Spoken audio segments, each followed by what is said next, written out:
When DNA was first extracted and analyzed from the American Indian Cherokee tribe, it showed traces of DNA from the Middle East. Surprisingly, to those involved, this DNA didn't come from modern or post-colonial times, as it was introduced into the Cherokee gene pool many generations ago. The Phoenicians were a seafaring people from North Africa in present-day Israel and Lebanon, and were famous for their purple dye that they would have for trade, as it was worth more than its weight in gold. There have been Phoenician coins found in both England and the Azores, and it was written in ancient times that they were the first to circle around Africa. Contrary to popular belief, the people from that time, or the first few centuries BC, knew very well that the earth was round, and it was with the burning of Carthage by the Romans that destroyed the great Carthaginian library that contained about 1/3 of the old world's knowledge, that in the Dark Ages, the belief that the earth was flat began to prevail. The mighty Phoenician Empire probably stretched across the Atlantic, and in 2019, an exact replica of a Phoenician ship set sail from the Mediterranean, and through only the power of wind in its sail, 5 months later, in the beginning of 2020, landed in Florida, proving once again that the trade route was possible with contemporary sailing vessels of the time. A few years ago in Peru, an Incan burial site was excavated and had a very strange find within it. Over 100 dogs were found mummified, which was a custom of the Inca to be buried with their dogs. But these type dogs suggest something different than is the supposed timeline of Europe's presence in the Americas. The dogs were not the typical type of dogs found in the Americas, so to explain their presence, academia came up with the most outlandish explanation they possibly could. These dogs were firmly found to be Danish sheepdogs and were found in a 1,000-year-old burial site in Peru. To explain the Danish presence in this gravesite, predating Columbus by over 500 years, academia suggested that Danish Vikings had handed off the entire lot of 100 dogs to the Norwegian Vikings, who in turn abandoned them at a colony in Vinland, and a native population of American Indians adopted them and eventually handed the entire lot off to another tribe, with this process continuing all the way down through Texas and Mexico and eventually through Panama till it got to the Inca, who then adopted them down in Peru. This outlandish explanation is still accepted to explain away a Danish presence in the Americas predating Columbus by centuries. Around that time in the 11th century, the Danish king Knut II had 1,700 ships with a special woolen sail ready for western expansion.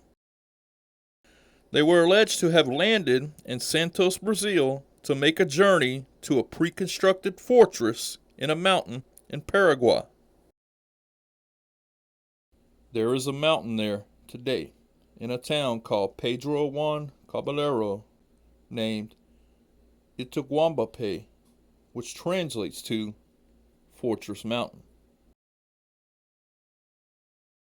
Now, while it is not hardly known to the public, but it's definitely common knowledge in academia, there are over thousands of engraved runic inscriptions in Paraguay, which is more than is found in all of Scandinavia combined. Over 70 of these inscriptions were deciphered, with one of the inscriptions along with an engraving of a Viking boat found inside the Fortress Mountain itself. The reason this story isn't well known is because it was conducted during World War II and the Germans were involved, so of course, with the media being controlled by a certain few, these findings were censored and eventually ignored. Several books on these findings was eventually released in the 1940s by Jacques de Maillet, a Frenchman who served in the war with the Germans and eventually immigrated to Argentina after the war. The most important of these books by Maillet on the Viking presence in Paraguay was called El Rey Vikingo del Paraguay. The Germans actually sent a U-boat to a port in Argentina during the war in 1942 with a pneumatic drill and explosives, as was reported by U.S. agents there at the port. Jacques said that the 2 years the Germans tried drilling through a certain mount at the site and eventually gave up during 1944 because of the chamber they were drilling for, which sounding tests had showed was there, had a shell or a roof around it that was harder than any concrete known. He suggested this was the burial chamber of the great white king Ypres, who the town of Ivite in Peru is named for. Ivite, Peru's Bald Mountain, was what the Danish Vikings were there for, and near the border of Bolivia, which is where Tiwanaku is, whose royalty was said to be also buried in the chamber, the Danish Vikings set up a close observation point that they occupied and fortified on a hill for over 3 centuries. The Viking interest in South America wasn't Paraguay, but Bolivia, as they were there for something to do with Tiwanaku, which is likely much older than the established narrative suggests. Now these European travelers, who brought along their sheepdogs and carved their inscriptions throughout Paraguay, must have had prior knowledge of what they were out looking for, so far from home. This is a legend from the area of Paraguay. Quote, "In those days reigned in this region a powerful and wise king called Ypres. He was white and wore a long blonde beard. With men of his race and Indian warriors loyal to him, he lived in a community situated on the crest of a mountain. He possessed fearsome weapons and had many riches in gold and silver. One day, however, he was attacked by savage tribes and disappeared forever.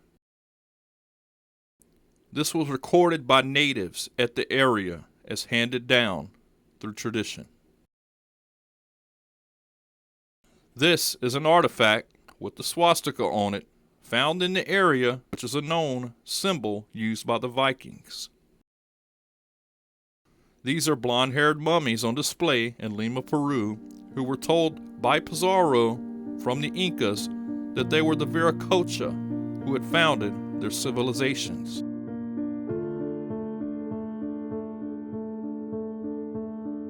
After World War II, since the main archaeologist involved with the research at the Fortress Mountain was a member of the SS, the news media, owned by a select few, made sure no news on these discoveries were ever mentioned in Western media, so the ruins at Fortress Mountain and the tale of King Ypres made no news in Western media at all.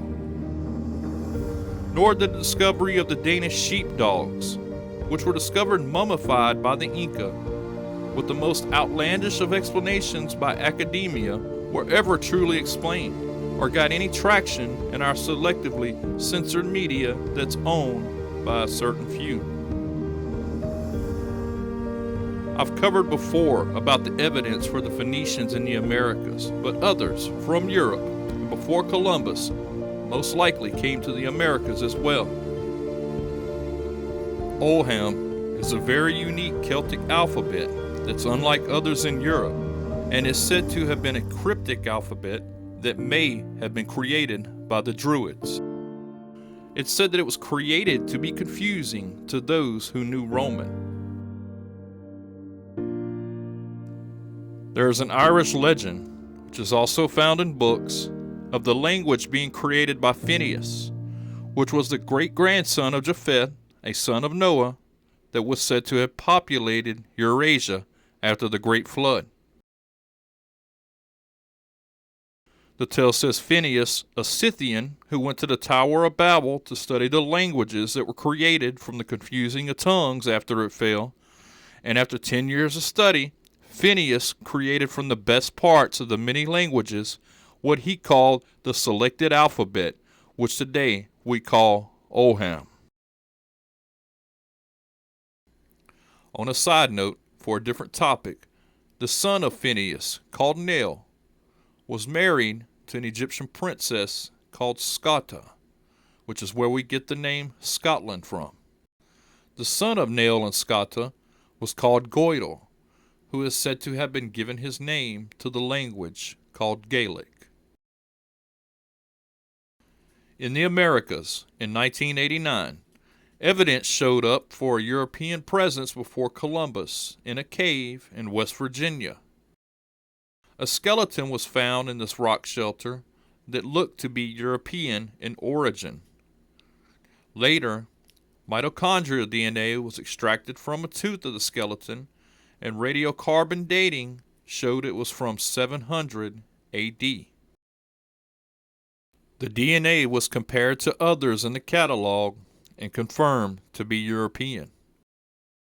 Near the site, a bone needle, carbon dated to 2000 BC, was discovered with writings or inscriptions carved into it around 600 AD, and these writings were 100% verified to be Oham.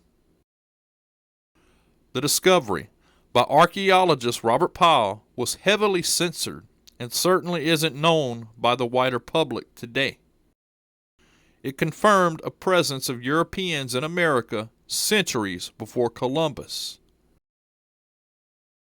Experts on Oham from Ireland confirmed that these markings on the needle were certain to be Oham, and this proves the presence of the Irish in America despite academia's attempts to keep their narrative going of a no pre-Columbian contact.